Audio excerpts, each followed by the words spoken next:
And you're live in 5, 4, 3, 2, 1. And you're live.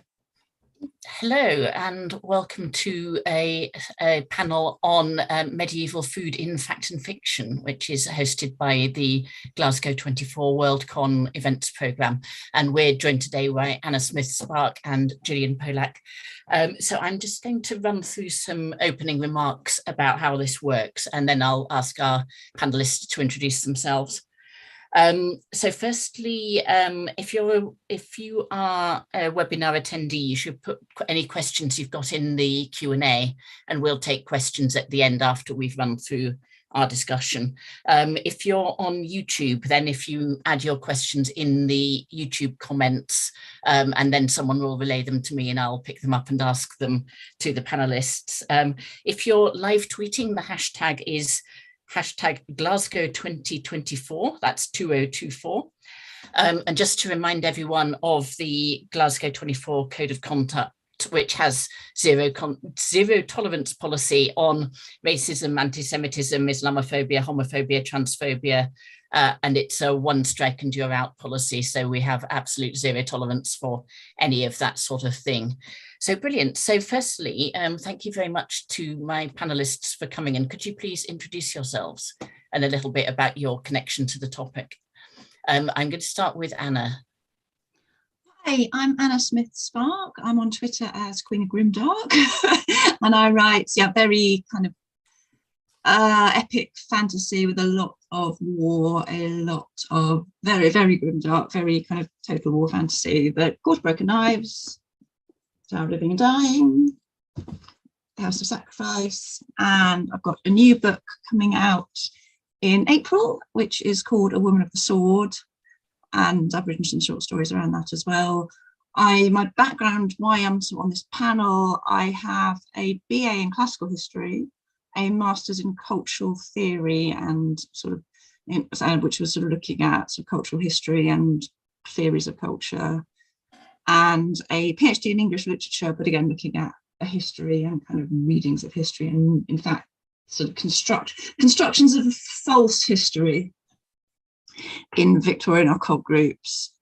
And I've just got and there's a lot of stuff in my books about food, about people's daily lives. I'm getting slightly obsessed. Someone, in fact, said I'm pioneering hard fantasy, where I spend a lot of time talking about kind of technicalities of building a house and cooking a meal and weaving the clothes and the kind of daily life of the people. And obviously I write a mixture of high fantasy, where there's lots of stuff about huge banquets and palaces, and absurdly kind of romance fantasy about food and costume, and then also a lot of kind of very kind of bleak, gritty, very kind of influenced by people like Tolstoy, about soldiers on the ground and armies moving, a lot of it sort of, so food again, and kind of food and provisioning the army and where you're getting food from becomes a huge issue and a huge thing of people thinking about.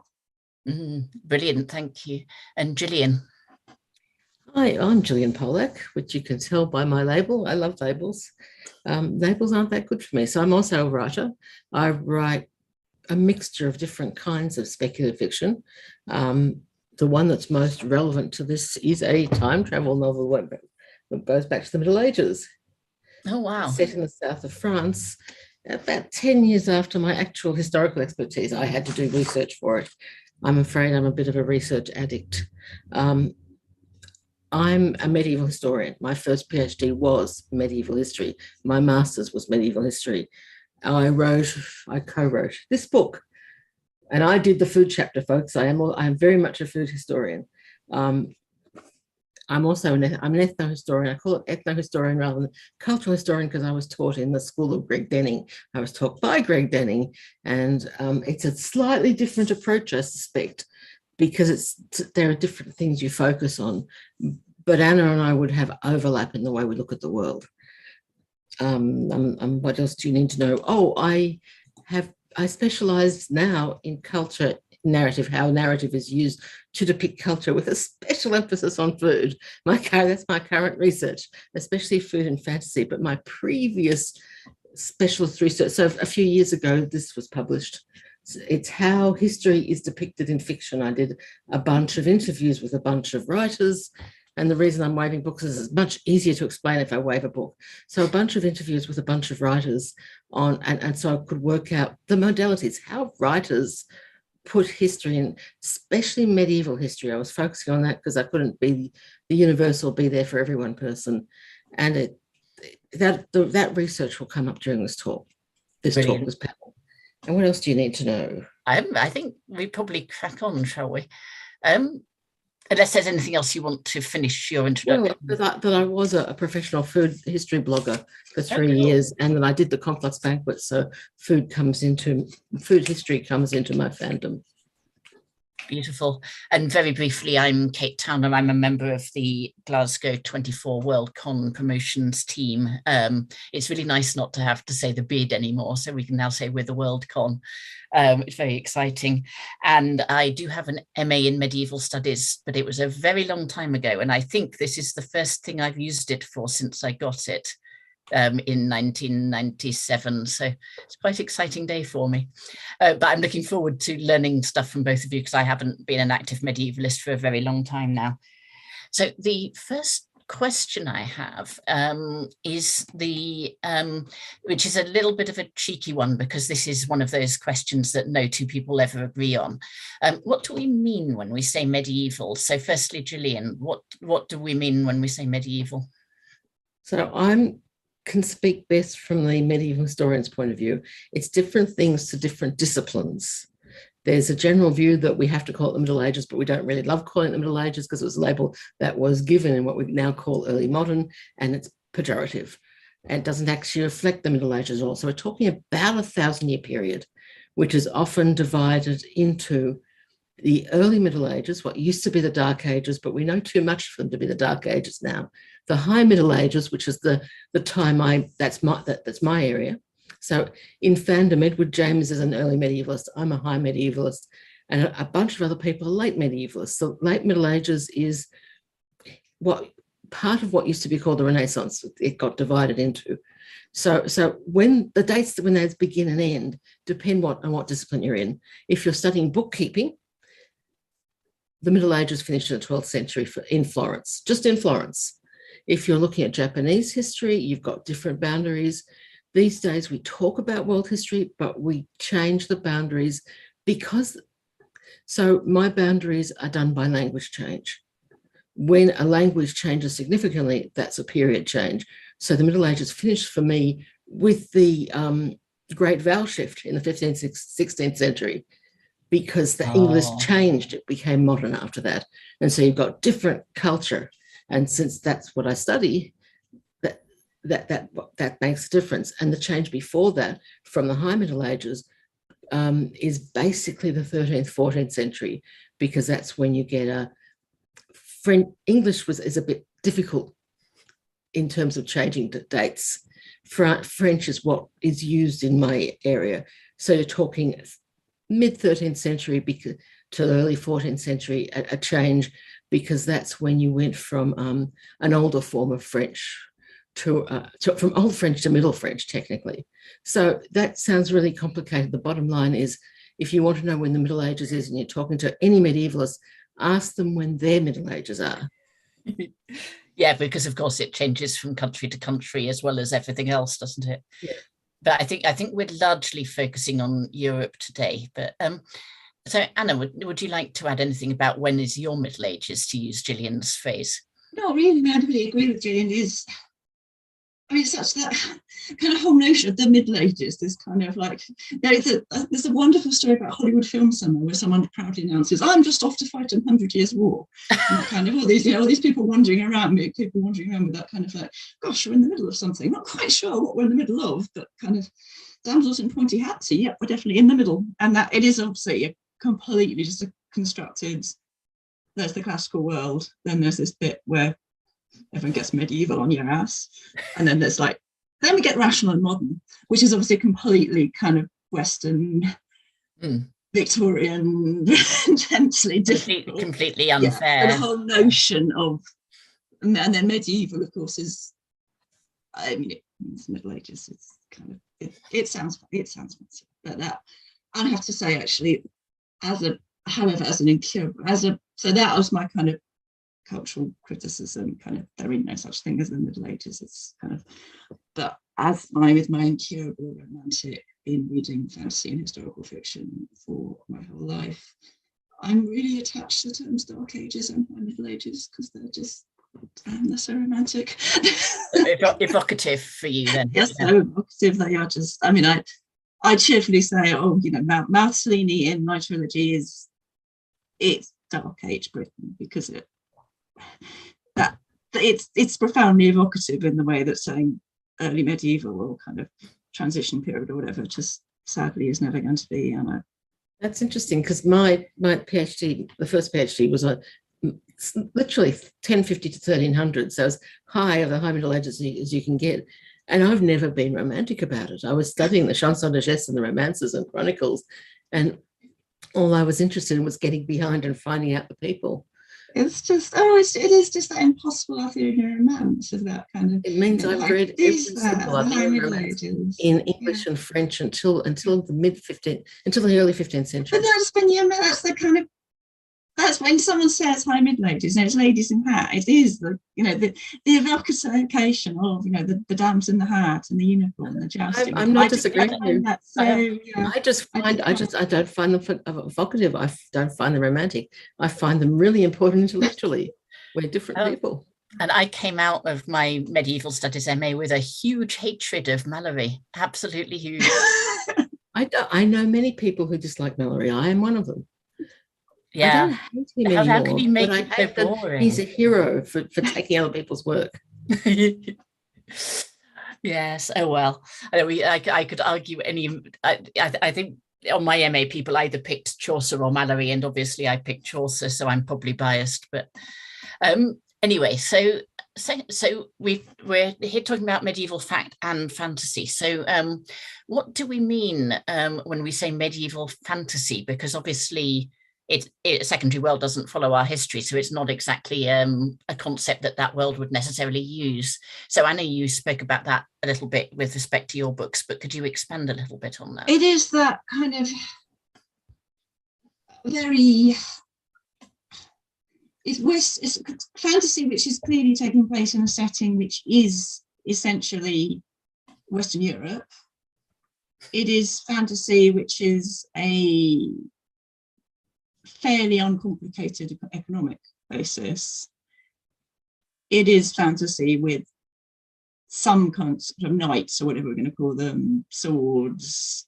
It is using the kind of Arthurian tropes to talk about, to tell stories.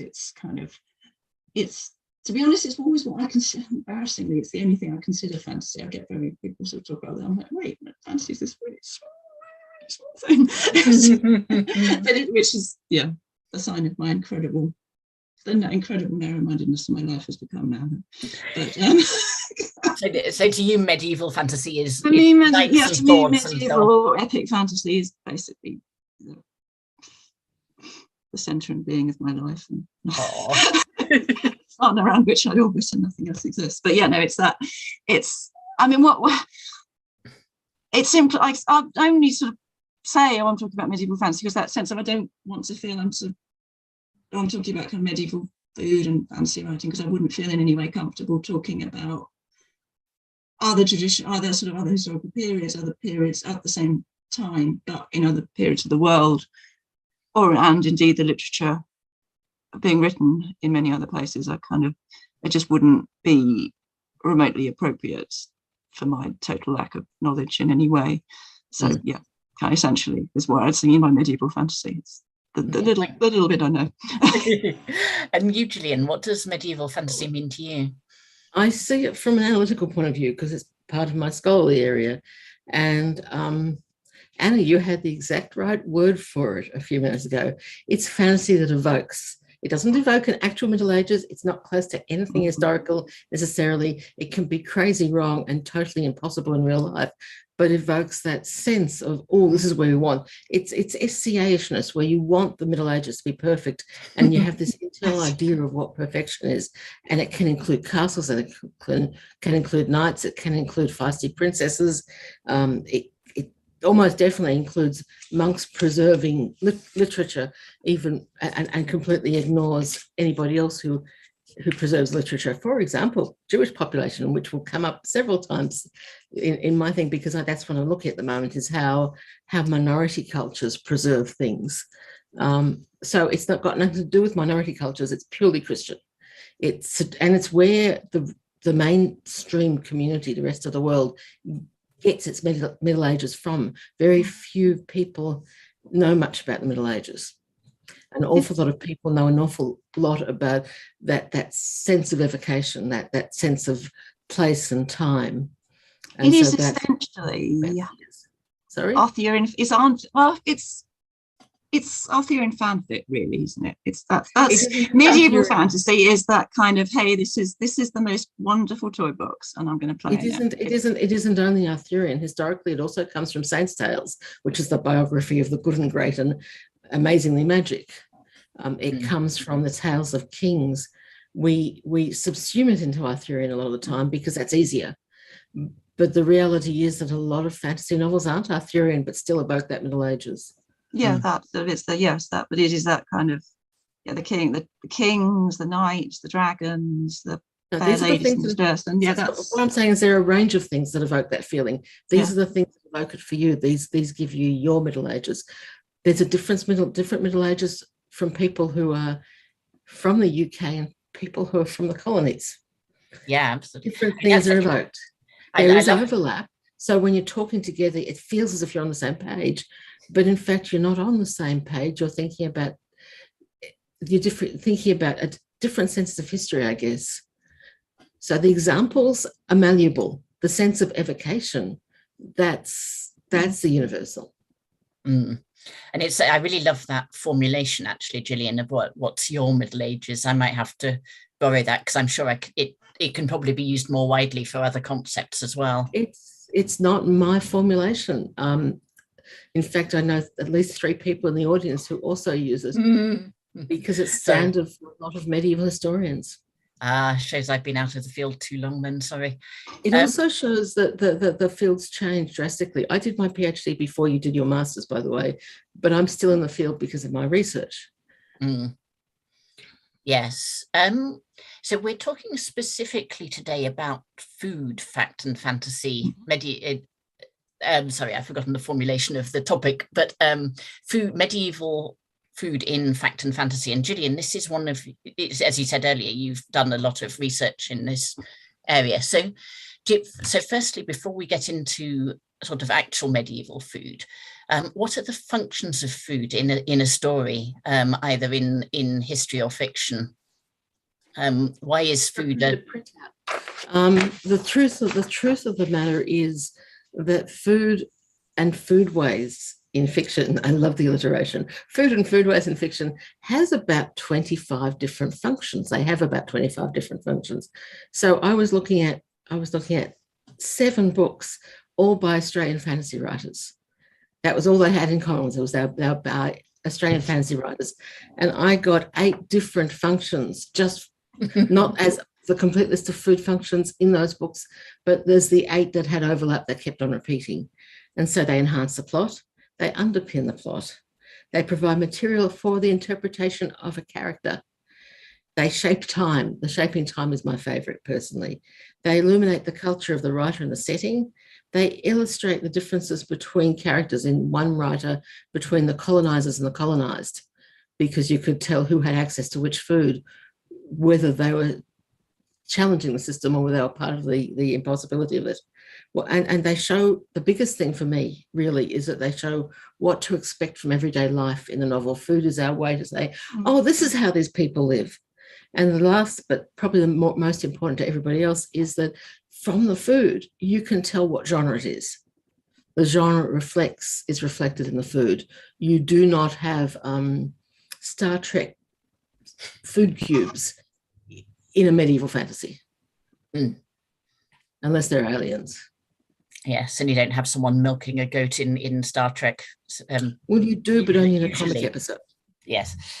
So you can see how it underpins the genre and makes us see, oh, this is how everybody lives there, but also this is the type of book we're reading. So those were the 8 things that were the most repetitive, that appeared in more works.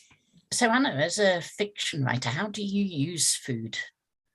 So for me, I mean, food, partly, to be honest, writing about food is just the joy of language and the joy of creating and escaping into a world which is the world of the things I love.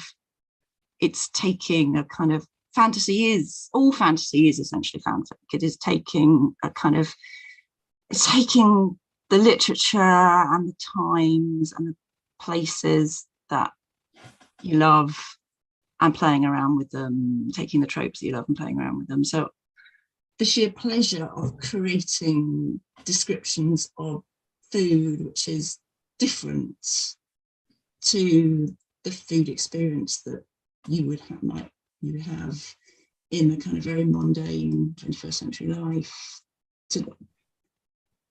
Partly it's just joy, but partly, I mean, most of the reason I write about food, and I write about food a lot in the books, is simply the joy of using language to talk about it, to create something into my dreams, whether it is a kind of gloriously, absurdly overdone playing on kind of fantasies about the sort of fantasies of the kind of exotic, vastly wealthy banquet, those sort of fantasies which particularly in cultures which are fairly subsistence cultures, where famine is a very real threat of life, where kind of malnourishment is fairly common, that kind of fantasy of food, that kind of fantasy of huge quantities of food and of absurdly over the top food is something that's you can really go out there with, simply talk. And also, but also for me, food is often, I mean,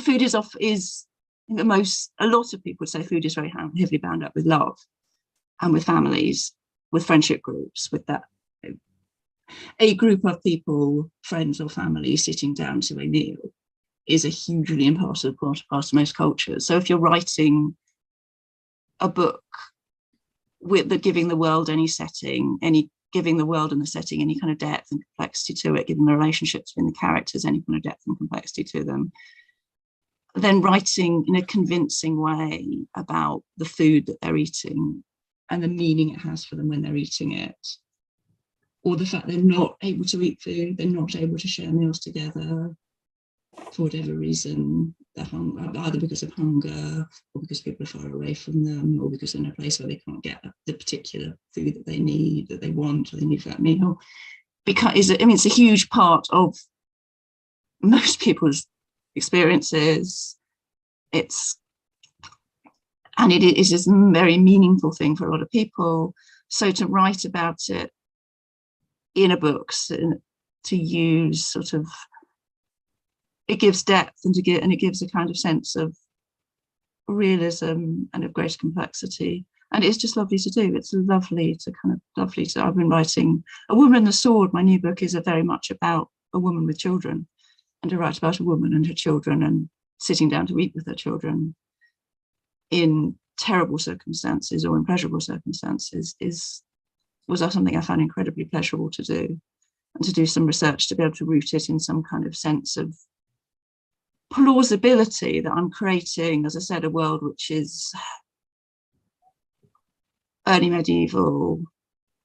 It's got obvious kind of echoes of a kind of classic novels about the British Dark Age, both Philip Sutcliffe, Mary Stuart is riffing on that kind of constructed sense of the world.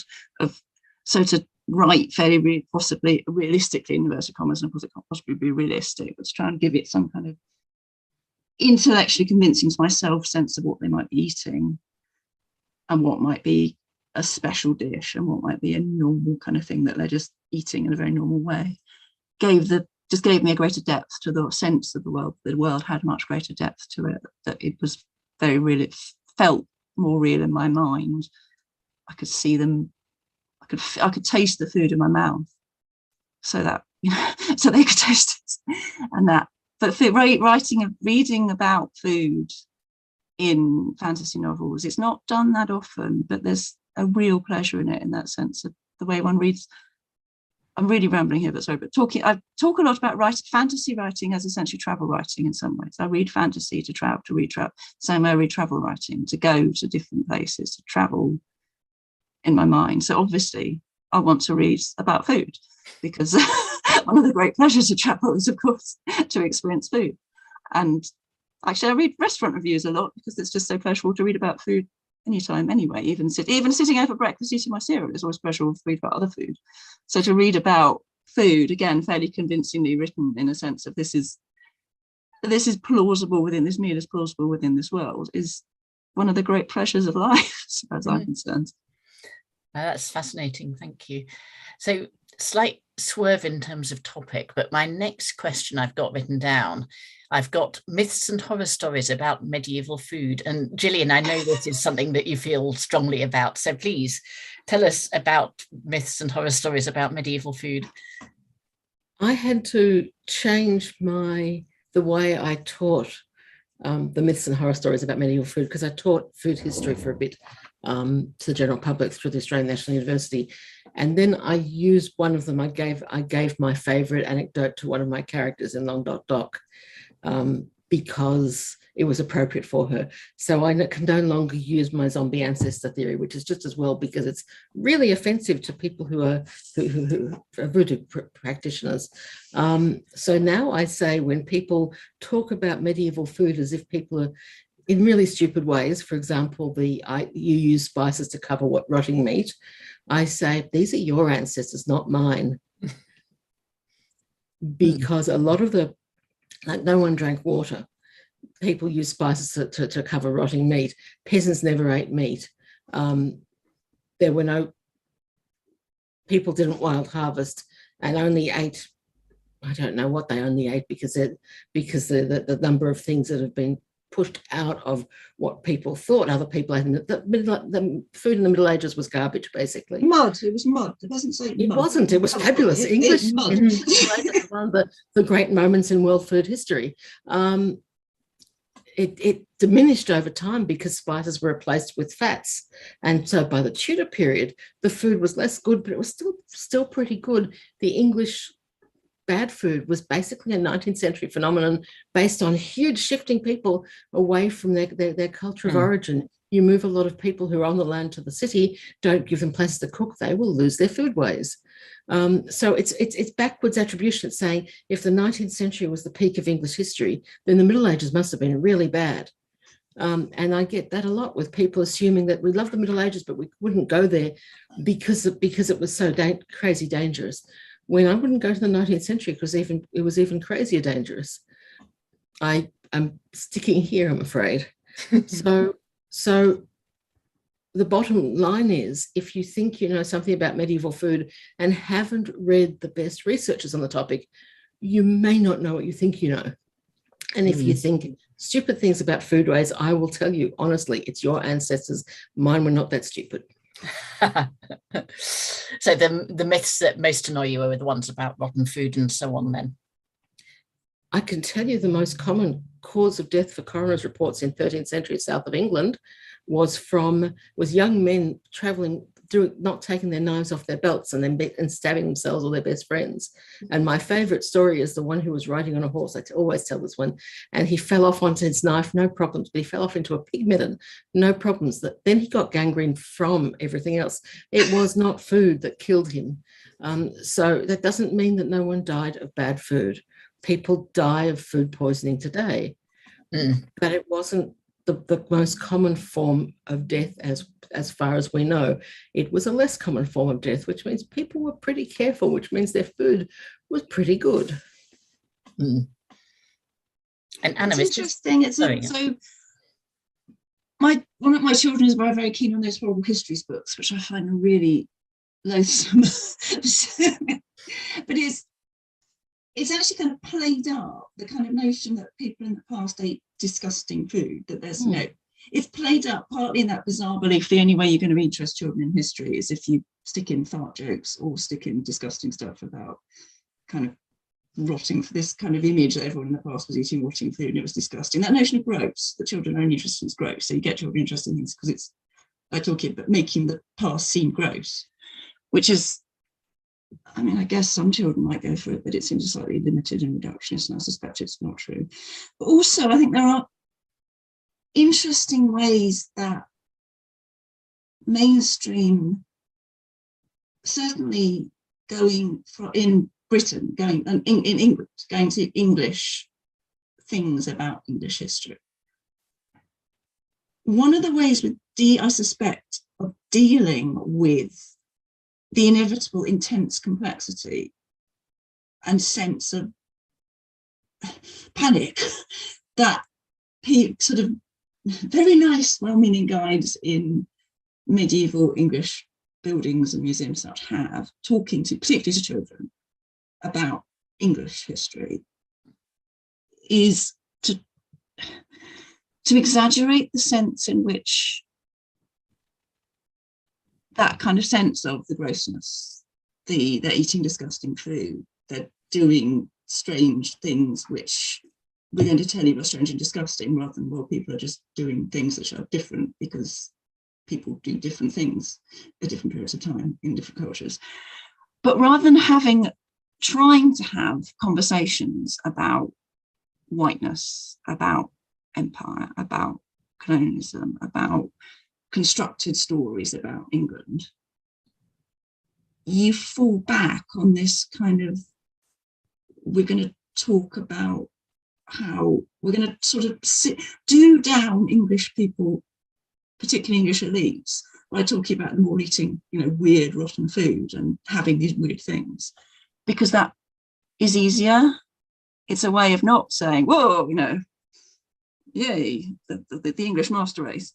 But it's also a way of not actually talking about stuff and dealing with stuff. If it's a very convoluted way of talking about it, but I suspect that is part of, I don't think that's the whole reason, but I think it's a lot of reason it's talked about now.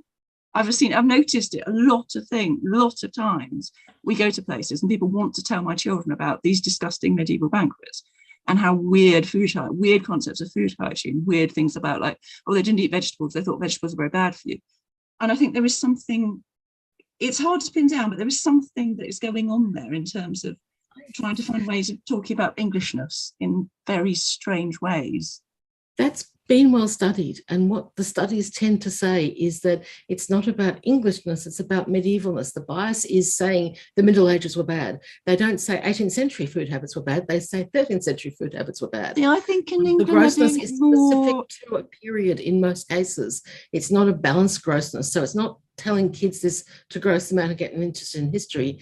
It's reaffirming the 16th, 17th century view of the Middle Ages, that it's the bad time between the ancient Romans and us. It's reiterating a different bias. It doesn't mean that the addressing of other things doesn't come into it, but every time I've seen it, it's the context is always, look, this is the Middle Ages, this is how they were. They don't say this is restoration, this is how it was, and there were interesting foodways then too. The focus is on the Middle Ages as having problematic foodways, because the Middle Ages was a bad period, because a good period came with the great Renaissance painters. The Renaissance defined itself as the rebirth of classic civilization. So the bit between that 1,000 years was unsavory, and I use that word carefully. So, and I've also done the museum guide thing, and whenever they give stories about food that are gross, about 80% of them are about the Middle Ages, not about other periods. In other words, it's not just one thing, but it does reaffirm a popular stereotype, which is not a good popular stereotype. So I think there is things like horrid histories actually do it to every single period. It's really interesting. It's this weird kind of, it is this, so my experience in museums recently is that it is a thing that is done for much more period. But yeah, it's just kind of it's medievalizing the entire of English history, as I think is a thing that is, it kind of, in that wonder, I do say that wonderful Pulp Fiction quote, I'm going to get medieval on your ass. It is taking that, it is medievalizing most of English history in a very interesting way. But I mean, things like, there are a lot of sort of that wonder that one suspects there's also, I mean, there is that kind of political, if you go back to the kind of that great myth of, you know, Saxon freedom and the Norman yoke, and that sense of the barons in their castle, the peasants eating mud, that kind of, that sort of political dichotomy, I think is a sort of, is something that somehow that before in Ye Wonderful, the days of the Saxon freemen, there was something, everyone was eating mud. Later on, the barons are eating this terribly grand French food because they're French, you know, and the good traditional Saxon. So now I'm wondering whether or not the museum guides give different tours to different groups. They hear Australian accents and say, let's talk about the gross Middle Ages, let's not talk about the other stuff. In which case you're talking about quite different functions of talking in museums, because you and I have different experiences, and they're quite different experiences. So you can't globalize from them. To children, I think there's a very strong sense of, we're moving totally away from subject, but from English and children, there is certainly a very strong sense of building a sense of grossness into all periods of history. But you can, there's very, I'm not denying that. I'm saying that in all the tours I've been on, that's interesting, yeah. The focus is on the Middle Ages for gross food, whether or not the tours have been for children or adults. I have this bad habit of listening into other people's, but I am Australian. So if they're shifting their tour guiding for colonials, then that's happening. So the next, so Anna almost had a segue into my next topic, which is why I'm jumping in, but picking up slightly on that, the sort of the class distinctions you were mentioning, Anna. So the next question I had written down is who grows the food or catches the food, and who made the food and who eats the food? So maybe, and also sort of thinking a little bit there about invisible workers, you know, often women's labour being invisible, and you know, history focusing on certain aspects. So is there anything you'd like to say around those sort of topics, Anna, about who makes the food, who eats the food? Oh goodness. Sorry, there's a conversation going on in the notes. Yeah, which I think is about words for meat and animals, which is between the difference between Norman French and Saxon. Yeah, no, I'll come to the stuff in the chat at the end, if that's all right by everybody. See it, these sort of seeing these half sentences appearing on the screen, but I mean, obviously, I kind of make references to it, jokes about it. One of the things I really enjoyed doing when I was writing about, I have a city called Solost, which is a kind of, it is my taking it up to 11 kind of fantasy, medieval fantasy city, or in fact it's a kind of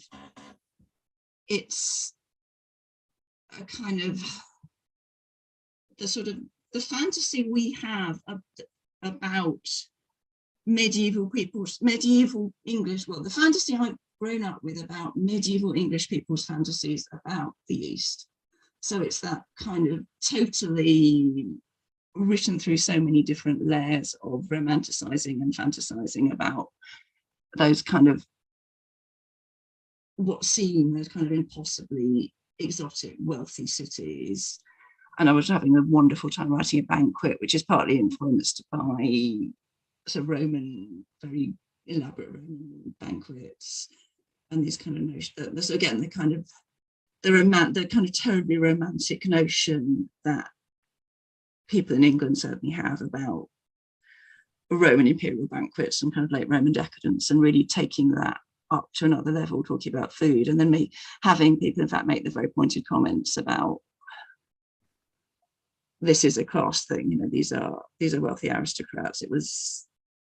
One of the passages I love, no idea where I came from, but absolutely loved, was a thing about a banquet where people ate bread, and they ate bread and meat, but it was actually made out of ground up gems. So they were eating, it was taking that kind of Heston meat fruit, that kind of notion of kind of that, again, that kind of romantic fantasy we have about the Middle Ages. They're doing very interesting, they're playing with food, that kind of sort of food being, that kind of notion of food not being made to look like other foods, the kind of, the songbirds in a pie, and the kind of food being made to look like other foods, the peacock and its feathers. So a banquet where people are served what looks like bread and milk, meat and fruit, but it's all made of crushed up gems. It's like kind of gem marzipan, and they eat it and then they shit it out. And the people who work in the sewers then become incredibly wealthy themselves by scraping up the jeweled shit. And I mean, there are all those sort of, there's sort of fantastical stories about medieval banquets where everyone sort of throw every course, they throw all the plates, the gold and silver plates are thrown into the moat. And then what we don't tell you is that they pull them in on nets and wash them and probably serve them back to the next course. But that kind of conspicuous consumption. That absurdly conspicuous consumption, and then contrasted with the beggars on the streets. It is that sort of really riffing on that, the aristocrats eating peacock, the peasants eating mud, which is certainly in the kind of Monty Python, Maid Marian and Her Merry Men, that kind of tradition of, in England, talking about using the Middle Ages to talk about class, essentially, is such a thing. The kind of the King Howard with his huge gaps. That image you have Henry VIII with that monster chicken drumstick that's like some kind of like dinosaur leg. And there's the peasants eating mud. It's a kind of, it's a thing that I wanted to write about, but with a kind of, again, the sheer pleasure of describing it, the pleasure of describing this, they're literally shitting out jewels.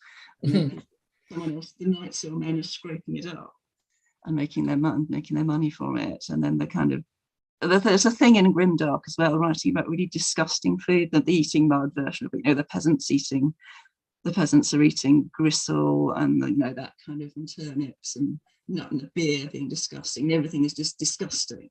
And again, in Grimdark, that very kind of strong class sense that there is in that you're in the tavern and the tavern's falling down and you're drinking this disgusting, badly made, kind of, really bad beer, watered down beer. You're eating stew that's made of probably next door neighbour's stray dog.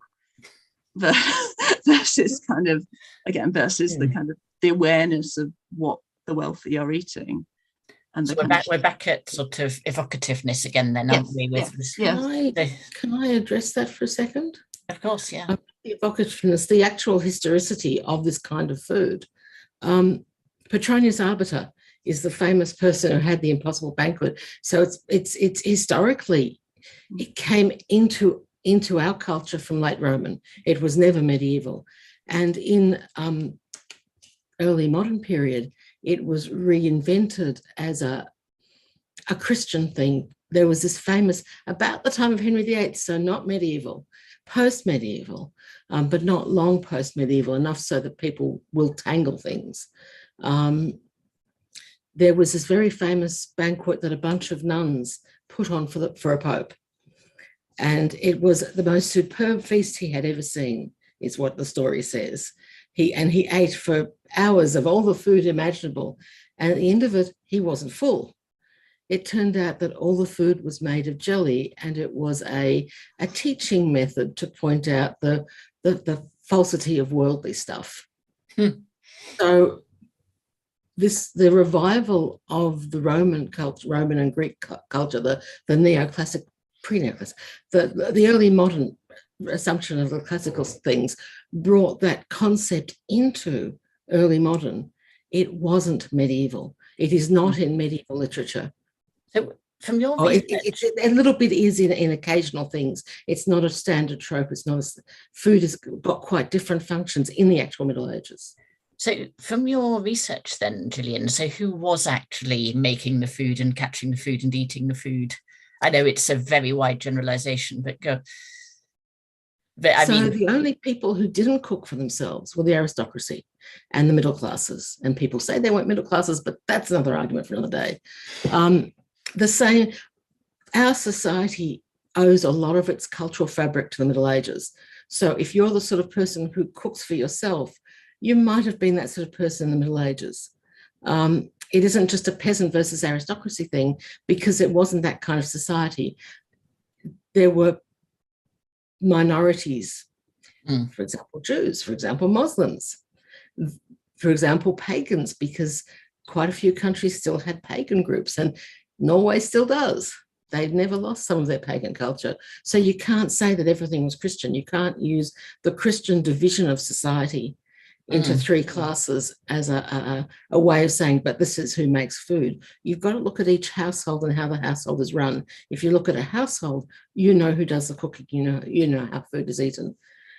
But until the 17th century, most households in England in particular shared everything. So some people cooked, but they all sat down together. And Shane has just given us the middle class, nobility plus middle class is approximately 10% of the population. Shana Worthen is a different medievalist to me. She knows that. I would trust her on that data. So we're talking about 10% of the population. The other 90% were in households, which we'd vaguely described as peasant. But some of them would be really rich, and some of them would be really poor, and some of them would be in servitude. They'd be serfs and not free, and some would be free. And you've got the townsfolk. So you've got a whole bunch of different people just in, I'm only talking about the south of England, not even all of England, just the south of England. You've got to look at the social structure of any given place if you want to know who cooks. Well, and certainly my stereotype I have of who cooks is that it was largely women. Is that actually held up by the fact? We don't know. We do not know, because you can tell that Taillevent was male because he was confirmed as male.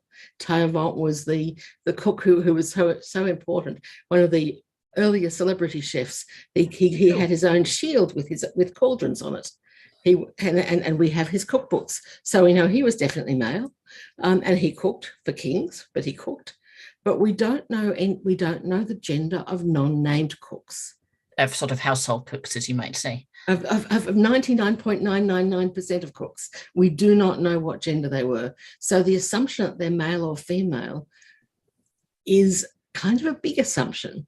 It's more likely in some areas where we know work patterns that they're going to, that South of England again, because we've got good documentation for it, that you're going to have more women cooking.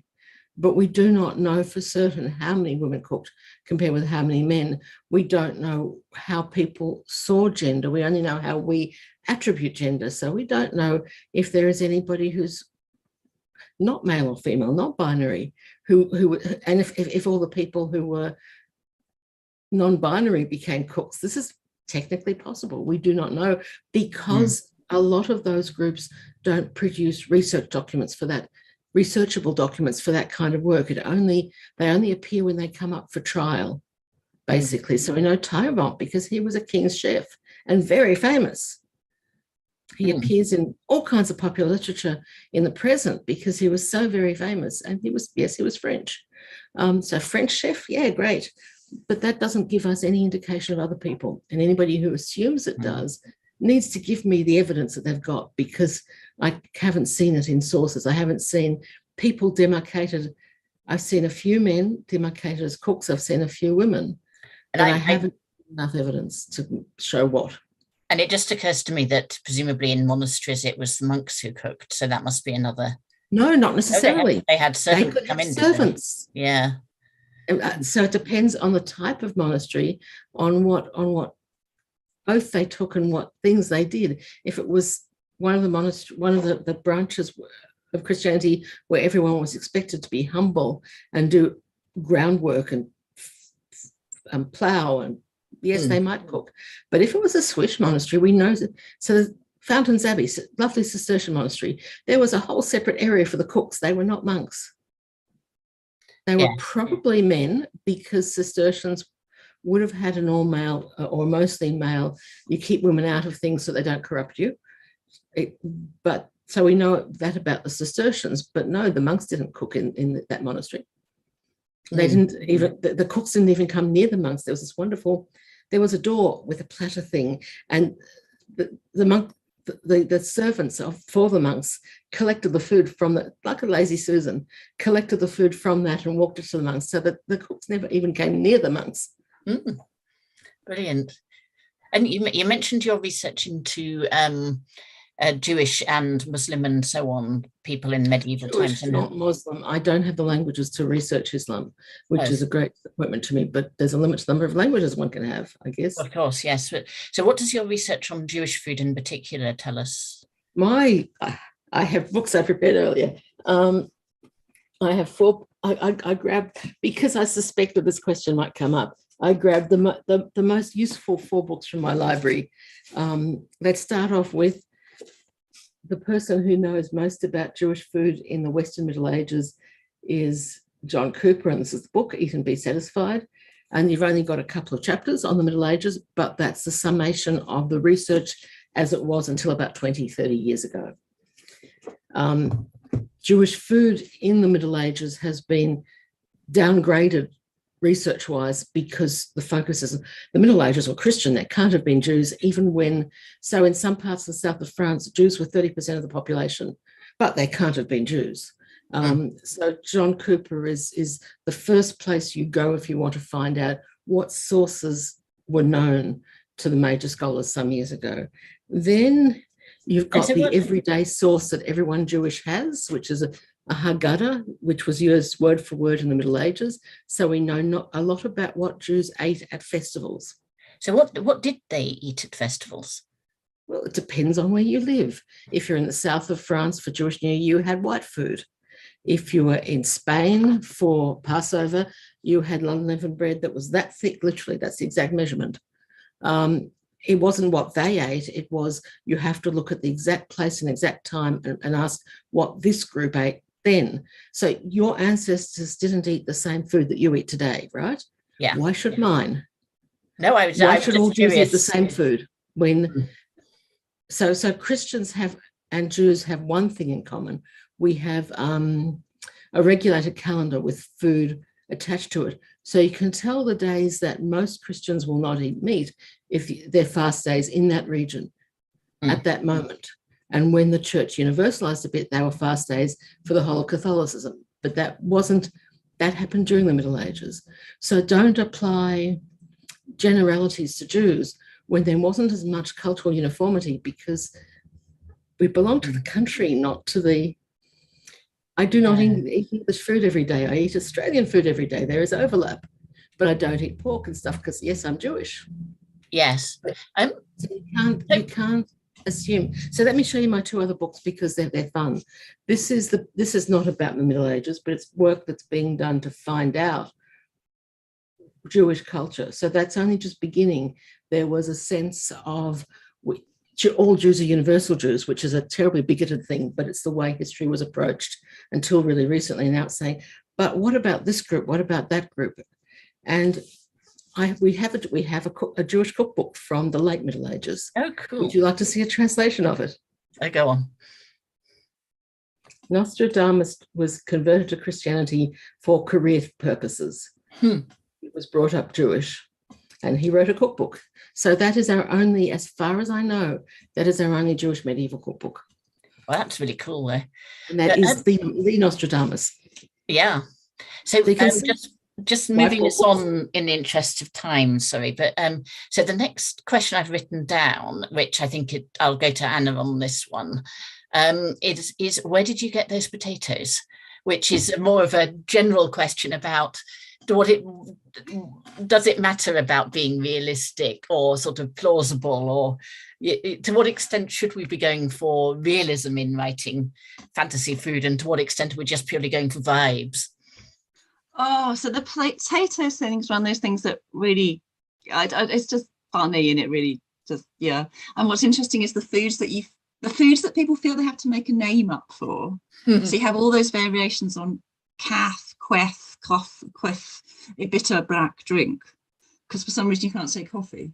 And again, with chocolate, you have all these kind of weird attempts. Was tea, everyone seems quite happy to use tea, and potatoes are such a kind of thing, because I think there's, so I have the vague idea that English people are like, you can't use potatoes, whereas I suspect American fantasy writers are more, of course you can use potatoes.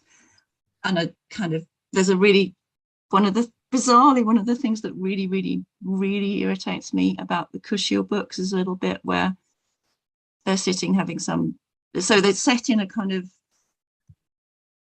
vaguely as if the Cathars, but it's not actually the Cathars in the slightest, had been the kind of state religion of France, which is not in any way right and is a total travesty on Catharism and on, but people, that's what people say. But it's, it's this kind of fantasy of this kind of incredibly civilized French sort of early Renaissance court where they're all terribly into free love.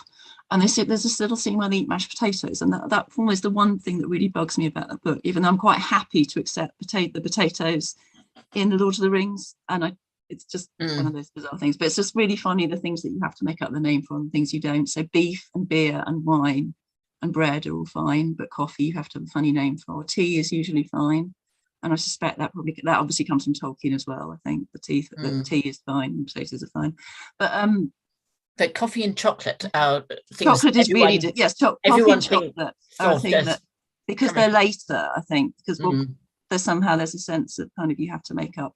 And people think because for English people, they're later. Yeah, you have to make up some kind of weird name for them, and it's so but it's always a variation. It's funny, but no, I mean, I don't.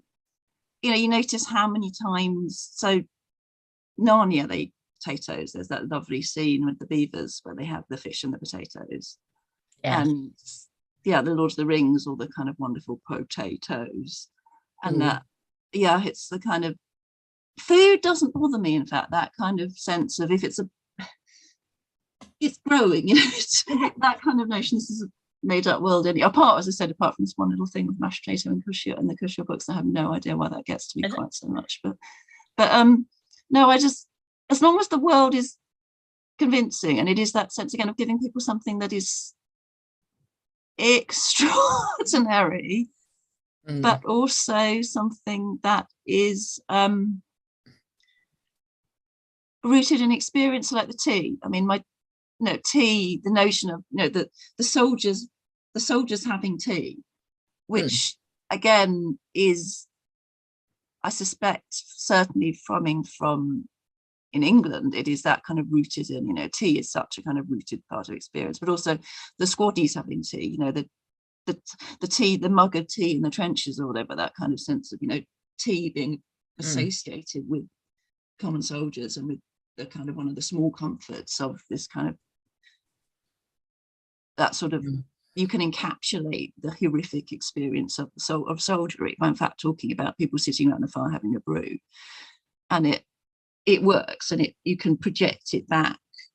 So we have endless medieval soldiers sitting around the fire having a brew, which is of course totally historically inaccurate, but it works absolutely for capturing that sense of tea and talking about something like meat and potatoes. It captures absolutely that experience that they're having in a way that trying to talk about, sort of think about, well, technically they wouldn't be having tea, just, and again things like whiskey and brandy, which again you kind of that kind of, people have drink, this kind of consumption of spirits, which again doesn't work if you're talking strictly historically, but it is absolutely a part of creating very quickly a shortcut to an evoking. This panel has used the word evoking more than any other word, possibly more than the word food itself. But that, using food as a shortcut where it's totally ahistorical, but it fits so strongly with the mood that is being created in a scene that it just works. It's impossible to imagine medieval soldiers not drinking tea now. In fact, it's so all the things that create mood for you make me close the book and walk away. So that is more on the vibes side of the question. I know that tea wasn't introduced until the 17th century. We all know that, but I also know why it wasn't introduced and what was before it, and that George R.R. Martin basically uses 17th century stuff for his Fire and Ice universe. His Westeros is heavily 17th century without firearms. And once I realized that, I could say, okay, it's not supposed to be medieval. I can take a step back and enjoy it for what it is, except I can never enjoy his lemon cakes because the lemon cakes imply 19th century food technology. So the minute you know the actual history at a level beyond which is not negotiable. It's not that tea wasn't drunk in the Middle Ages. It was that tea was absolutely unknown in the Middle Ages. And so for me, that's a no-go. But as bad as potato, at least potatoes, you've got starchy substitutes. We don't have evidence for tea equivalent drinks. What we have is a lot of evidence at the moment for ale. Now, it could be that people drank hot drinks that were herbal teas or whatever. But the research hasn't shown that yet. And so for me, that's a big, I cannot read this novel. Fascinating, isn't it? But Anna, are you the sort of writer who spends a lot of time worrying about trade routes and drawing maps and sorting out that sort of thing? No, it's all in my head. It kind of exists in my head, but also I'm not trying to create a fully realistic world. So yeah, I'm quite happy with a lot of ahistoricity. So, I mean, I will happily describe my world as the White Isles and sort of Marith and his culture are a glorious mash of straight out of Mary's Stuart and Roseby Sutcliffe kind of, and I say very subconsciously Dark Age kind of Englishness, Britishness. And then, but then with Homeric Bronze Ageness chucked in as well. And then Sorloth is, as I said, this kind of a kind of modern, essentially a modern children's literature's romanticized version of fantasy of the supposed medieval fantasies about the East. And the kind of feel, and also the kind of the romantic poet, the sort of people like James Elroy Flecourt's fantasy, again, his fantasy about a medieval fantasy about the East. And that kind of, so it's all just kind of thrown together. So I'll throw in, as I said, these kind of Roman, the fantastical late Roman, absurdly decadent banquets, because why would you not write that if you had the chance? Or that kind of, you know, they live in at one point, someone lives in a palace made of porcelain, for God's sake. You know, it's not real, but it is kind of fantasy, and it is, you know, as a romance in its purest sense, it is kind of, it has no coherence. It is a dream world in which everything is so you're the vibes person, and Gillian is the facts. Definitely. Whereas actually the one thing that does in my novels, I know all the trade routes. So who we are as writers, how we write in the Middle Ages or any other period, depends very much on who we are as researchers. I need to know where everything comes from, because that gives my characters their capacity to handle this, that, or the other. It shows where their knowledge comes from. Everything's connected in real life. So I have to connect everything in my novels, even in secondary world. I write secondary world fantasies, but everything is, at that level connected. You know where the chocolate came from, and like, absolutely. But so Gillian, then what would you like to see people write more about when they're writing about fantasy food? What do you think fantasy writers should show more of when it comes to medieval fantasy? I mean, I'd like them to consider the functions they use food for in their novels. They don't need to write like me, but they do need to think about, I'm using food for this or food for that. So Anna, my problem with the Jewel Feast is how are not that there was a jewel feast and does all the things you want, but how were the jewels actually ground given the technology, and why did the shards not kill people on the way through the gut? Those are the things I'd need addressed for that to be credible for me. So it's setting up, knowing what the history and fiction, that the book I put down somewhere so long ago, I've forgotten where I put it, hours ago. What I discovered with writers was that the ones who were long-term successful worked, the credibility of the history within their novels was really high. So it doesn't mean the historical accuracy was high. You can be as fanciful as you like. It meant that within the confines of the novel, everything worked perfectly. So essentially a world building concept. It's essentially every single novel, literally genre, every single novel has a built world. And if the built world isn't credible to the reader, then the novel has problems. So knowing the functions of food in the novel, in your novel, means you can work on the credibility for your novel. And it doesn't matter that I don't get this thing, because what it means is that I'm not one of your readers. And that's fine. We all have different readers.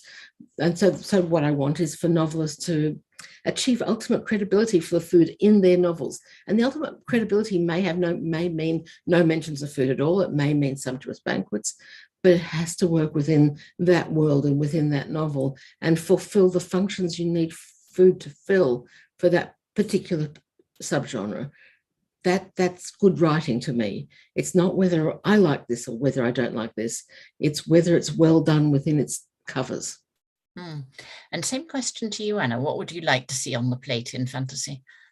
See, for me, I suppose, yeah, I want fantasy food to be more fantastical. So I moderated a panel about food in fantasy at another convention, online convention last year. And I challenged people to talk to me about, create me an ultimate fantasy meal. And I did feel slightly disappointed because fantasy is about, for me, is creating something that is impossible. I obviously have a totally different approach to Gillian because the impossibility, the impossibility of it, the piling up of fantasy and fantasy and magic upon magic, the use of language to create something that is beyond anything I can experience in my own very limited mundane world is what I want from fantasy. That kind of stuff like things like fish dinner and Memisol and things which have that, some of the stuff. Actually, some of the kind of the food there's never real talk about food in Clark Ashton Smith, but there was a sense of absurd there's a sense that the kind of sensuality of his world, the kind of sensuality of food is what I want. So again, that's why the mashed potato and cushiol, I think the cushiol books really annoys me. I think it's, we've got this pages and pages describing Fedra Delaney, who is impossibly beautiful. She's part angel, clothes and everything, but she's eating mashed potato because we have this. Well, that's European food. That's kind of this sort of very sort of European food is meat and veg and carbs. So that's what they're eating. Or I was talking about A Song of Fire and Ice. We've got a massive, I can't remember how tall it is. We've got this absolutely stonking, humongous wall made of ice. We've got Dany flying around on a dragon, being beautiful. We've got the most beautiful woman in the world who flies around on a dragon and refers to herself as the mother of dragons. We've got weird zombie things, and we end up with zombie mammoths, don't we? But we're eating really boring food because we've got, it's based on the Wars of the Roses, so obviously they must have been eating really boring food. We're kind of, why aren't we, why aren't we eating scrambled dragon's egg? Why aren't we doing kind of food in this kind of, why is everything else fantastical, but not the food? So, I'm coming totally away from any kind of concept of being medieval, but, I'm a real fan of things like, the gold bikini, the barbarian warrior in her gold bikini, Conan in his little, the impractical absurdity of fantasy. And it's never extended to food. We describe magic, but we use magic to describe all kinds of other things. But we don't really describe food in magical terms, in totally over the top terms, and the way we describe magical combat. So, and that's what I want to see more. The opposite of what Gillian wants to see, I suppose. No, it isn't the opposite. What you're describing to me is the perfect subgenre. You're saying you want to see this done beautifully. I'm saying that there are many types of novels. This can be done beautifully. But there are other types of novels, and they also should be done beautifully. And food has a different function, each of them. I'd argue with about Martin, though, because in the warm climate, food is more luxury. He's done a very neat bifurcation of culture by saying where people are tougher, they eat tougher food. And it's not very wonderful. I don't love it, but it's clever because it's really easy for people to reenact. I'm from the wall. I eat this simple food. I'm from one of the tropical places. I eat this luxury food. It's very easy for reader engagement when you make those simple. So that's why I'm saying they're different types of novels. And each of them has their own virtues. That's what genre is all about, is finding the virtues and finding the things that work. So there's a Canberra writer, Sam Hawke, and her duology is all about food, but it's all about poisoned food. And so you've got all of the gorgeousness of the food, but it's all dangerous. And that works perfectly within its covers. So we're saying the same thing, but I'm talking about all novels, and you're talking about your favorite novels. That's what I want to see. Yeah. So who do you think writes food well or badly? So I was trying to work out if Redwall counted as medieval before I started this panel, because I've always remembered Brian Jacks's descriptions of food in the Redwall books. I like the description medieval-ish, because no fantasy is medieval, really. Or very few fantasy novels are actually medieval, but medieval-ish gives you that evocation. And Brian Jacques is medieval-ish, and he writes food perfectly. So who else do you particularly like, both of you, in terms of writing on food?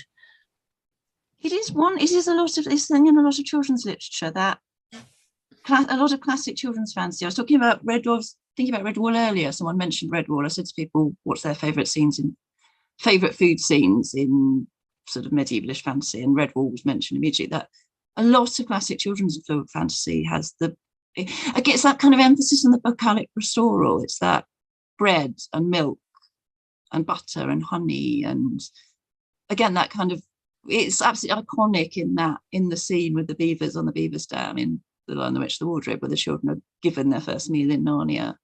That sense of wholesomeness that's conveyed through non-modern food, or some kind of a sort of an assumed version, or a sort of probably entirely unrealistic but assumed version, which is in fact, one suspects, rooted actually for certain English writers, is actually rooted in things like George Eliot's run occasionally, when she talks about a lot of it. I think comes from some of the stuff in writing George Eliot when she's writing about women preparing food for children. And I think that's possibly where some of it comes from, male writers then writing those kind of scenes in as a sort of medieval-ish scene of, someone preparing the very wholesome bread and milk and eggs and butter. And I think it's also very, very convincing, because of course all of those very classic children's fantasy novels are written in a rationing period where we have rationing. You have things like The Lion, the Witch, the Wardrobe. You have people where that notion of pre-modern, wholesome, lots of food, lots of really creamy milk from the farm is a big thing. And I don't think you can beat those kind of just the.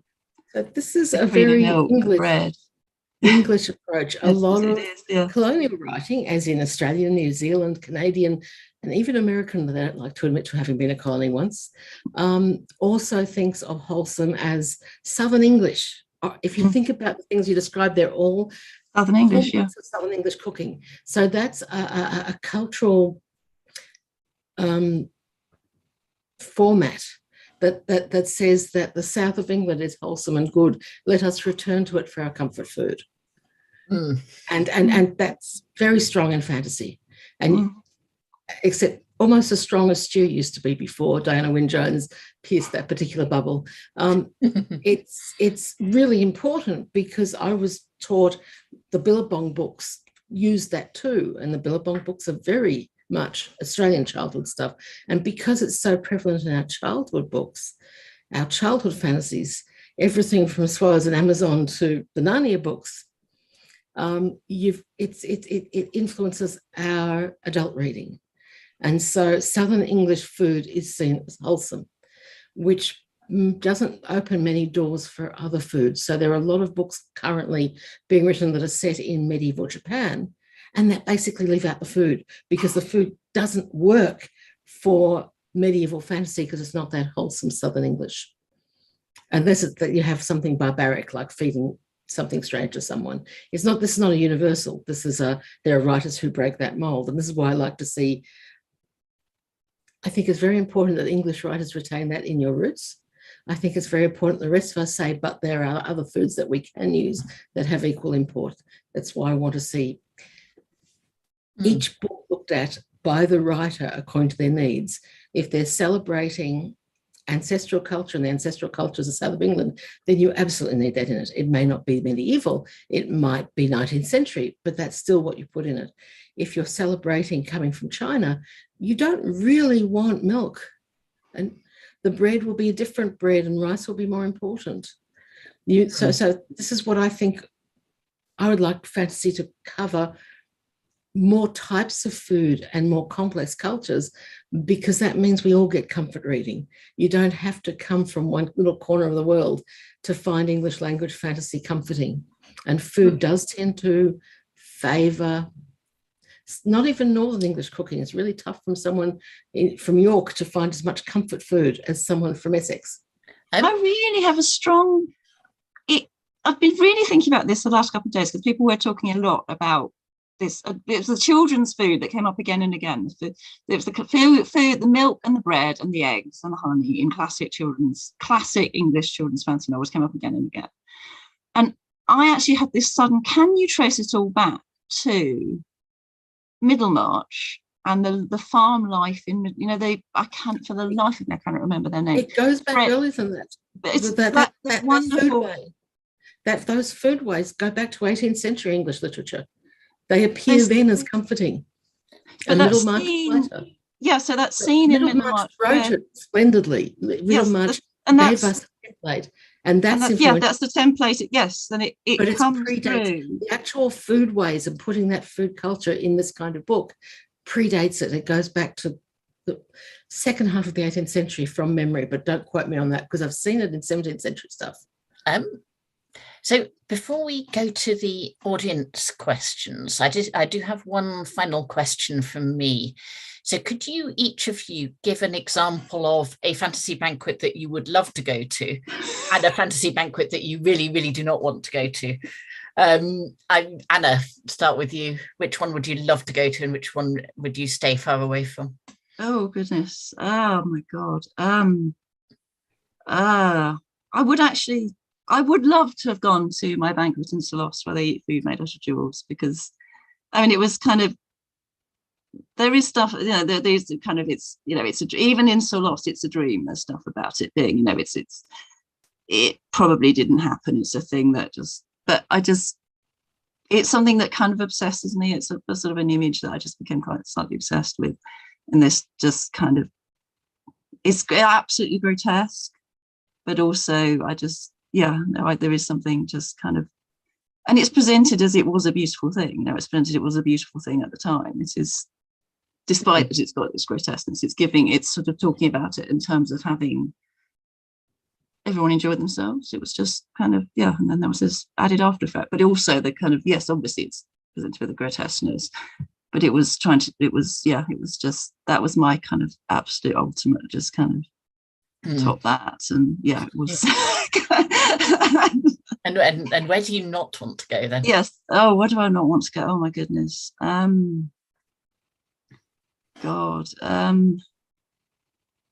I've reading a lot of Grimdark. I've read about more truly appallingly awful banquets. Oh, do we have to stick to kind of medievalish? Because Michael R. Fletcher's stuff is not at all medievalish. I think just go for it. We've gone far off. Yes. So Mike Fletcher's wonderful book, Beyond Redemption, which is a book I adore. There is a wonderful scene early in that where everyone celebrates by throwing themselves on a couple of people. There's a very large group of people who are following their great leader down the road. He just says they're going to stop for dinner, and they cook a celebratory meal by grabbing hold of a couple of people, tearing them apart, throwing them into the cauldron, stewing them up. Yes, and Mike has this wonderful story. His editor was reading that scene while eating a bowl of soup and actually vomited. Oh, yeah. Yes.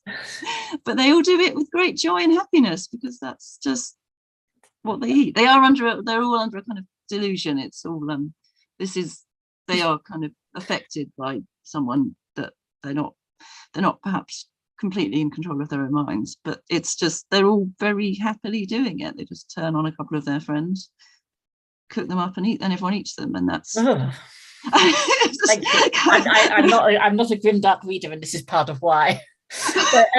But, how about you, Gillian? One that you would love to go to and one that you really don't want to go to? I feel safest with Brian Jacques because when my nieces were very young and I was babysitting them, we had a whole day together. And so we took what was in my sister's kitchen and turned it into 2 meals from Brian Jacques, just translating all the food. So it's translatable food. You can cook from the descriptions in the books. So that to me is safe food. It's good food. We have different ideas of wholesomeness. For me, wholesome is something I can see how it's cooked from a description. And so Brian Jacques food. And the one I do not want to go to is really obvious when you think about it. It's in George R.R. Martin, and everybody dies except it's the wedding. I do not want to be there, even if I survive. Yes, I think we can agree at the end of this panel that we're all against murder. All right, so I'm going to turn quickly to questions from the chat. So the first one I got in was from Shayna Worthen in the Q&A. Do we think that Dark Ages might still be actively useful as a literary genre rather than as a historical genre? I can answer that, but you may not like the answer. Go for it. I think it's very useful if you want to point out to your readers that you're writing stuff that other people will find unpalatable. It's really handy for the same people who read the Gore books. It's a clear indicator of a fairly right-wing view of history when things are this way and that way and can't be any other, and that you like certain stereotypes. So that's where I think it would be very useful. And Anna? I still didn't like the answer. Dark Ages useful. Yes, that's interesting because I've seen it used. I have seen the term used in modern archaeological. I have seen it used in archaeology, perhaps more. And I always think of it as a term or as a time of possibility. So Dark Age Britain is a time of flux. It's a time of instability and therefore of it's a time of change. It's a time of possibilities. It's a time, we know, it's a time in which the construction is, you know, very little about it. So there's a great sense of possibilities. There's a sense of the traditional, I mean, the way the notion of the Dark Ages splints, of course, you have Rome. Then you have this period of which we know almost nothing. And there is this kind of sense of instability, you have this notion of collapse. And then you have medieval kingdoms that emerge from that. So the period in between is a period of intense possibility. It's a period where you don't have, or may not have, some kind of centralized hegemony. You can talk about possibilities and fluidities in a way that is more difficult when you get to the creation of a centralized English state. So for me, it's a time of, yes, a romantic projection and a romantic projection of possibilities. There's an interesting book called, what's it called? The Dark Earth, which is about women moving around in kind of that sort of image of the ruins of London, ruins of Roman London, and navigating a world which is different and full of possibilities, where you have the kind of pagan world, old pagan world, you have Roman gods, you have some kind of attempt to reconstruct some kind of idea of some kind of Celtic religion, of which we can reconstruct very little. You also have Christianity, you have magic, you have different possibilities working. So for me, it's a period of intense interest. There's a very interesting book called The Darkening Age, which is, I think is absurdly over-romanticized, which talks about the Darkening Age being Christianity. And I cannot remember the name of the author, but she argues that pluralities and possibilities that exist within paganism, and she argues, I mean, she has a very kind of overly rosy view of Roman culture as being, yes, it's clearly, there's a lot of complicated stuff about sexuality, but she talks about I think she has a very romanticized view of it being Roman culture being very kind of women's possibilities being larger than they were. But she kind of talks about this darkening age as in the closing down Christianity in the church, the rise of Catholicism as a closing force, and Christian morality, the morality of the denial of the body, the denial of sexuality, the fear of female sexuality being a closing force. And again, you can see all of these possibilities and pluralities and tensions. So I find the time evocative and interesting. But then again, there are issues in England about dealing with Britain and the formation of the English state, which the notion of which kind of possibly contest that, make it more interesting, make it more complex. The idea that we didn't have to have a centralized English kingdom. It's interesting. I see all the things you see with the possibilities, but I don't associate them with the term of Dark Ages. I associate them with later Roman Britain and with early medieval, because those are, for me, the words that evoke the possibilities. The Dark Ages say there was no writing, everybody was in trouble, life was pretty hard. To me, it dampens possibilities, which means it all shows that depends on who you're listening to about it and what terms you're using and how you're using them. So the next, sorry, I'm jumping in, aren't I? Sorry. So Anne Coleman wrote in the chat quite a while ago now about the English language names for animals being Saxon and the meat being Norman French, so pig and pork and so on. And Gillian, you said in the chat that you were going to explain that. So please. Yes, it's a very simple explanation. In the Middle Ages, England was polyglottal. It didn't have just 2 languages. It has maybe 8 languages. And what happened was the languages followed function. So when the peasants didn't need to talk to anybody about something, they used their own language, so various versions of English. When they needed to talk to someone who was above them in society, French words were brought into it, regardless of the ancestry of the person they were talking to. It was a class thing. And so when you were selling meat, that was one of those things that crossed boundaries. When you were growing the animals, feeding the animals, that was one of the things that was local. So it's simply a form follows function thing, or word description follows function. The words that we've got in English for different things, in food ways, in everything, tends to follow how these things were known at the time they were introduced. So the word yacht is my favorite example. It's not medieval, it's 17th century. In the 17th century, it came to England because the Dutch brought yachts to England, brought their word for a type of ship. And that type of ship wasn't there before. So we still use it for that type of ship. So that's why we have beef and mutton and cows and sheep, because it demonstrated where the function of the exact thing being described lay at the time when it entered the language. Just running on from that, actually, my dad has a wonderful story about when they were at university. They had a person whose job it was to serve the food in the university canteen who did not speak any English. So when you asked what the meat was, he'd go moo, ba, oink, which...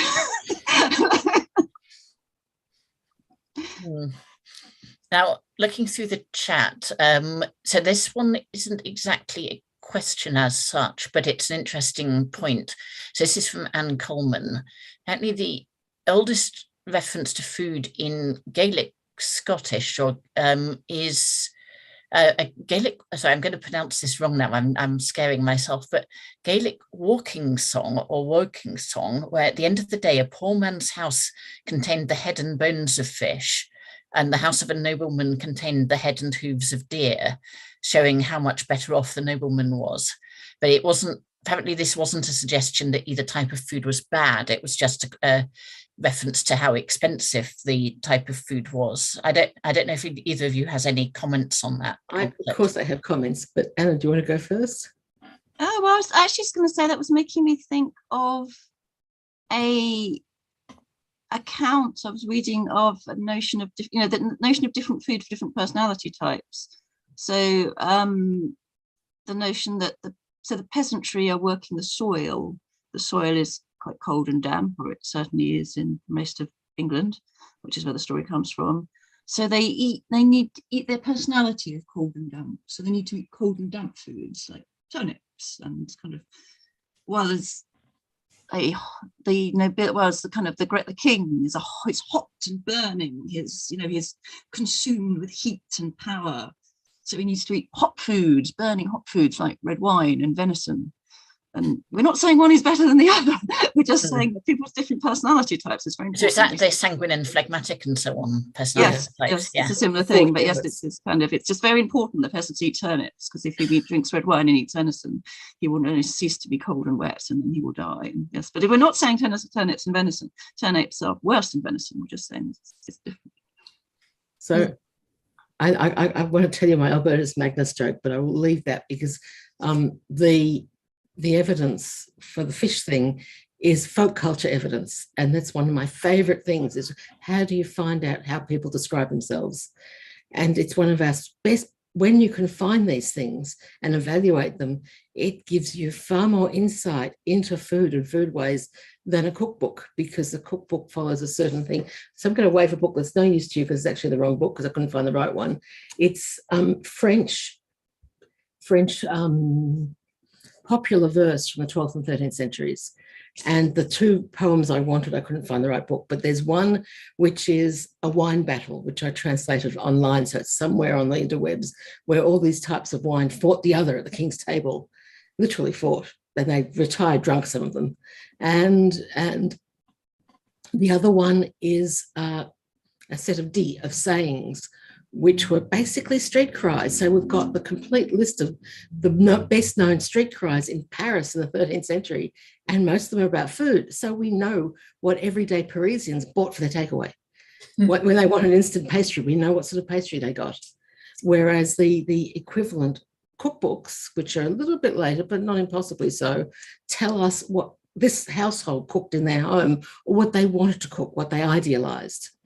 So I love the deep, because it says, look, these are the street cries, this is what they sounded like, and you can know a lot more about food and food waste from that. And this is the fish thing. The fish thing's a bit different. It's saying this is how we see how fish are eaten. This is how we see class. This is how, it was one of the ways of depicting it.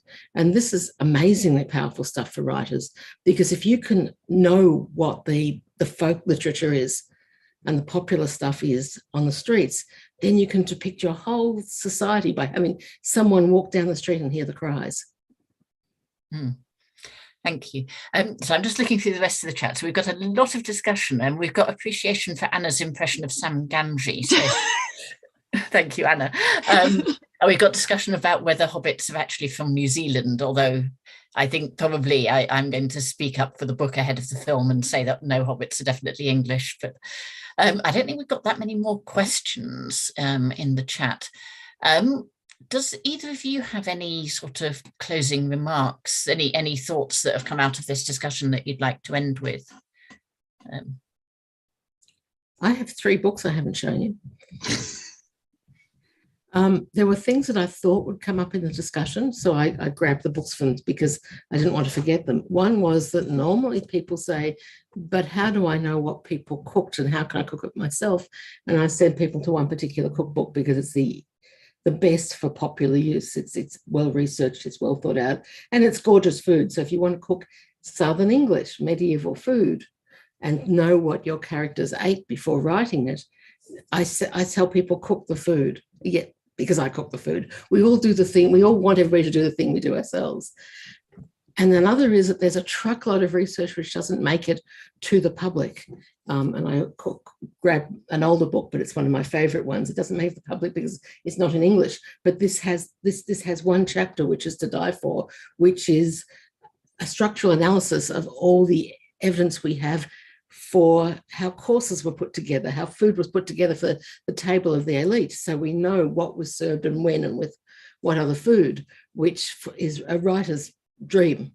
Because if you have it in a chapter in a book, you don't have to think it through, you don't have to fall back on popular assumptions. And the other one is how little we know yet. It's changing as I speak. Archaeology and new forms of research are changing it. But the standard reference for early modern English food, and the reason I'm focusing on English is because that's the best studied, is this Anglo-Saxon Food and Drink. It's 2 volumes. Anne Hagen is the best researcher in it, but it's old.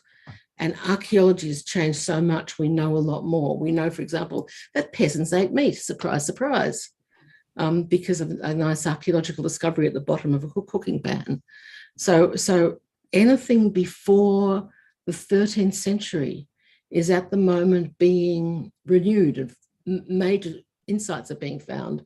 So any research that's 20 years ago is no longer reliable. So if you want to depict actual medieval foodways in your books, if you want to check, if you're reading a book and saying, but could this have actually happened? Check the recent research, talk to food historians, talk to archaeologists, because it's all changing and it's very exciting. Any closing remarks from you, Anna? I was actually just going to chip in what Gillian was saying, that there's a fascinating issue of Current Archaeology, which is a British archaeology magazine, where a group of experimental archaeologists are looking actually at evidence from prehistoric food cookery, using, because you can now do lipid analysis on pots, so you can look at the different fats and proteins that were cooked in pots. So there's clear, so in England, there's clear evidence that people are cooking milk and cereals together, but they're not cooking meat and cereals together. So, and you seem to be able to tell that from the traces inside of pottery, and some things like this. There was this wonderful art feature where people were trying to reconstruct some kind of attempts of sort of Bronze Age, fairly kind of sort of cookery, rather than simply this idea that, well, they just sort of did something to some meat and then ate it. It was actually creating dishes and cooking, and that was wonderful. This sort of, but yeah, you can start talking about going right back to sort of looking at right back to sort of Neolithic pottery and trying to look at what different things people are cooking in it, and what are people cooking and what. So obviously you were eating some kind of porridge with green, but they're not eating some kind of mixture of cereal and meat. So that kind of, and that's, yeah, it's just gloriously exciting, that kind of, and also with sort of interesting things about things like food taboos and that kind of. So there are periods, again in Britain, where people are living very close to the coast, but from analysis of their bone tissue and their teeth, they don't seem to be eating any seafood. They're only eating land-based meat, protein, even though they're living right by the sea. And why this is, well, might be, leads to all kinds of interesting speculations you just kind of randomly chuck in as a piece of kind of interesting world building, or just kind of be interested in. Yeah, that kind of, the more we know about the more we know about food and about what people are eating, it opens up more and more interesting possibilities, and it just makes the world a tiny bit more exciting, that I can say that we appear to know that people in Neolithic Britain were not mixing wheat and meat, but they were mixing wheat and milk. That's Thank you. So I do have some sort of wrap up and closing remarks. So firstly, Dave, who is our tech person, could you put the link to the Glasgow 24 merch into the chat, if you wouldn't mind? At least show the merch. I'm wearing it. Oh wow. Yes, that's the SEC conference centre, known as the Armadillo, where we are going to be holding Glasgow 24. And I'm glad to see you've got it in Glasgow purple. And that's the new T-shirt available. And it's available from Redbubble, and I'm hoping that Dave has got the link that he can post for us. And then I've got a mention of the upcoming events and where you can find us, the Glasgow 24 team. So firstly, we've got a fan table coming up at NovaCon. Secondly, we've got several events coming up, which I'm just going to read out. So firstly, on the 23rd of November at 7 p.m, there's an event on world building and magical systems. On the 7th of December, also at 7 p.m, there's a Wheel of Time fandom roundtable. On the 20th of December at 7 p.m, there's Always Winter and Never Christmas, which is about different winter traditions in sci-fi and fantasy. And on the 18th of January at 7 p.m, there's a panel on neurodiversity in SFF, this is a panel where neurodivergent writers and panelists are going to be talking about their own experiences and how that is reflected in their writing and so on.